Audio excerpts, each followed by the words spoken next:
Amigos, me di cuenta que tienen muchas dudas acerca de lo que es estar adentro de la Fuerza Aérea de Estados Unidos, así que voy a contestar algunas de las que me dejaron en los comentarios. Esta de aquí dice, cuéntanos si existió o existen diferencias en tu trato por ser mexicana o lo sentiste alguna vez. Y bueno, antes de responder esta pregunta, creo que es importante aclarar que Estados Unidos ha sido el destino principal de migrantes internacionales desde el 1970. Esto quiere decir que en Estados Unidos hay personas de absolutamente todo el mundo, de México, Argentina, Colombia, y por lógica en su ejército va a tener a personas de todo el mundo. De hecho, para servir en las Fuerzas Armadas de Estados Unidos no es necesario haber nacido en Estados Unidos. Siempre y cuando tú tengas una green card, puedes enlistarte.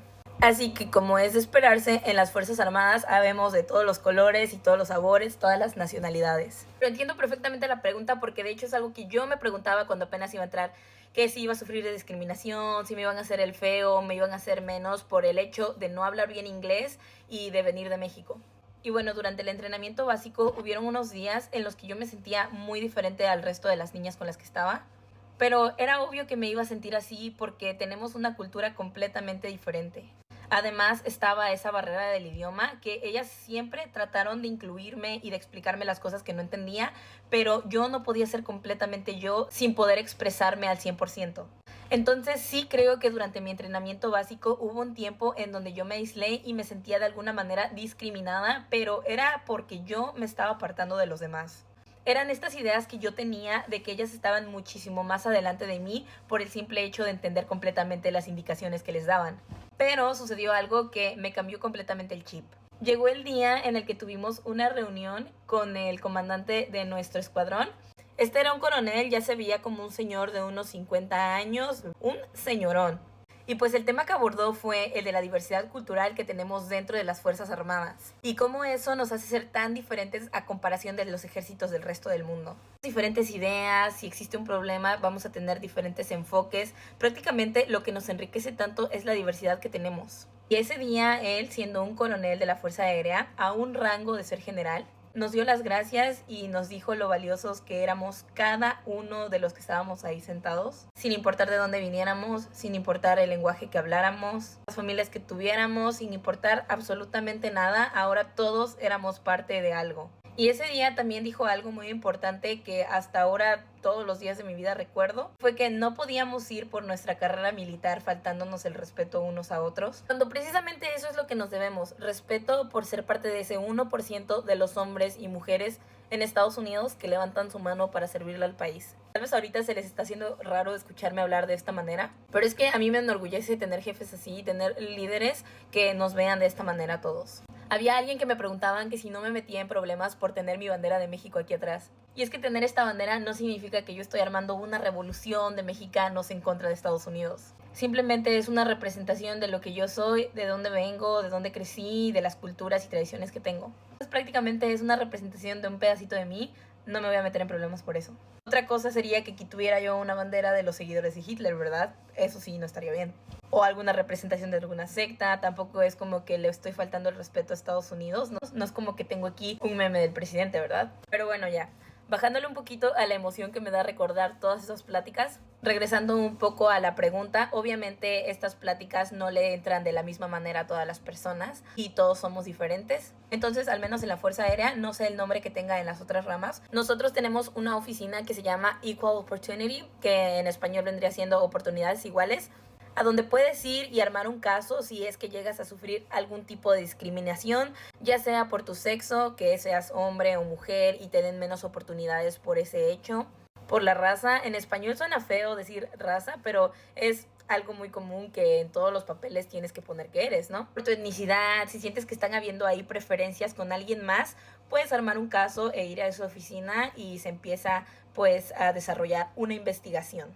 Entonces no es nada más así de que te dicen no lo hagas y lo haces y no va a haber repercusiones. Te dicen no lo hagas y si lo haces, entonces va a haber un caso y vamos a investigar y se va a llegar al fondo del asunto. Entonces tenemos maneras de protegernos en contra de esto. Por lo que yo creo que yo no he sufrido ningún tipo de discriminación o acoso. Gracias a Dios me ha tocado rodearme de puros jefes de 10 de puros compañeros también muy muy increíbles. Y bueno, ahorita les voy a contar algunas experiencias, anecdotillas que podría yo decir, aquí me sentí discriminada, pero en realidad no fue discriminación. Hubo una vez en la que unos compañeros y yo estábamos afuera de la oficina de un sargento, estábamos en Tech School y estábamos hablando español. Y saben que el español de México y el de Puerto Rico es un poco diferente, entonces ellos estaban diciendo algunas groserías en puertorriqueño. Y el sargento era como un afroamericano. Todos asumíamos que no hablaba español, entonces estábamos muy liberalmente hablando y ellos, les digo, estaban diciendo esas groserías. Y él estaba hablando con un compañero blanco adentro de su oficina. Entonces era yo mexicana y habían otros dos puertorriqueños y salió ese compañero blanco a decirnos que el sargento decía que dejáramos de hablar español. El compañero blanquito que salió era mi amigo, ¿no? Y vi su cara de que no nos quería decir porque es algo con lo que él no se sentía cómodo. Tal vez si hubiera sido otra persona que hablaba español, él iba a ser así de que dice que dejen de hablar español. Pero como él era blanco, entonces podría ahí sentirse que era discriminación. Pero era porque en realidad el sargento estaba casada con una puertorriqueña y entendía español y escuchó que estábamos hablando puras babosadas, entonces dijo así de que mejor le cortáramos. Entonces, eso no fue discriminación, simplemente fue una reprimenda de que bájenle. Y bueno, creo que me extendí mucho en esa pregunta, pero vamos a la siguiente. Aquí en México es muy conocido que hay mucho machismo en ese sector. ¿Qué tal es allá? ¿El trato en este tema varía dependiendo en el país en el que estás, aunque seas de Estados Unidos? No es ningún secreto, ya muchas veces les he mencionado que yo soy mecánica, entonces ya de por sí en el ejército hay muchísimos más hombres que mujeres, ahora imagínense en el área de la mecánica. Si nos vamos a un porcentaje, vamos a quedarnos en un 95% hombres y un 5% mujeres, más o menos. Entonces, al menos en Corea éramos como 20 especializados en motores y yo era la única mujer. Aquí ya somos dos. Y de esto del sexismo tengo que admitir que una vez cuando estaba en Tech School, tuve un compañero que de verdad nadie soportaba. Era una persona bien difícil de trabajar y me hacía comentarios de este tipo de que tú eres mujer y no sé qué. Y yo obviamente lo externé con mis instructores, porque fue varias veces, además tenía testigos y le dieron un papel. Aquí nosotros tenemos diferentes tipos de papeles, dependiendo como de lo grave que hayas hecho. A él le dieron uno así como de advertencia y creo que después le dieron otro que le seguía. El caso es que dejó sus comentarios listillos, nunca me volvió a molestar y ya esos papelitos te van siguiendo en tu carrera militar y cuando llegas a tu próxima base se dan cuenta que traes ese papelito y a veces te cuesta más subir de rango. Esa diría yo que fue la única vez que sufrí algo con respecto a ese tema. También muchas personas me preguntan que cómo le hago cuando estoy en mis días. Aquí no es la escuela, o sea, tú puedes ir al baño, estoy trabajando y digo, necesito ir al baño y me voy al baño y me cambio. Y fuera de ahí, obviamente en el trabajo creo que yo nunca me había dado cuenta de la diferencia física que hay entre hombres y mujeres. Los hombres son más fuertes y tenemos el mismo trabajo, pero por ejemplo si tenemos que cargar algo que de plano no me aguanto, alguien con más fuerza va a venir y la va a levantar. Pero creo que eso sería incluso entre mujer y mujer. Si tú eres más fuerte que yo, probablemente tú lo vas a cargar. Y entre hombres también tengo compañeros que son muy delgaditos y no aguantan lo mismo que aguanta uno que está más musculoso. Entonces, pues ahí va haciendo lo mismo en el trabajo, así de que, oye, no aguanto esto, ¿me ayudas? Y siento que también depende de cada persona en cómo te desenvuelvas tú, ¿no? Yo sé que tenemos el mismo trabajo y que, por ejemplo, si somos del mismo rango vamos a ganar lo mismo. Entonces no es como que voy a decir, pues yo soy mujer y yo no lo voy a hacer, hazlo tú. Cuando tenemos el mismo trabajo, llevamos pues ahí en el mismo nivel y no he tenido ningún tipo de disgusto de ese tipo. Ha habido personas con las que he abordado temas que son un poco controversiales entre toda la sociedad. Y tal vez en algunas cosillas no estoy completamente de acuerdo, pero no llegamos al punto en el que yo diga, ¿qué estoy haciendo rodeada de estos hombres? Pero bueno, ya aquí la última pregunta que responderé en este video es, ¿te dejan ir a México? Y sí, siempre y cuando yo tenga días de vacaciones, al mes nos dan 2.5 días. Yo puedo ir casi a donde quiera. Tenemos una lista de países a los que no podemos ir.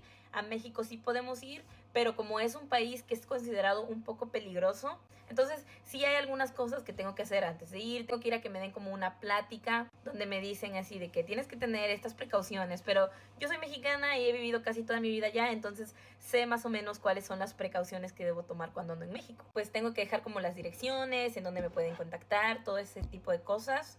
Y sí hay algunos estados en los que están en rojo y no podemos ir, pero a Veracruz, a Mérida, a los lados que yo iría a México sí puedo. Todavía dentro de cada estado hay pequeñas zonas en las que te dicen no vayas para allá.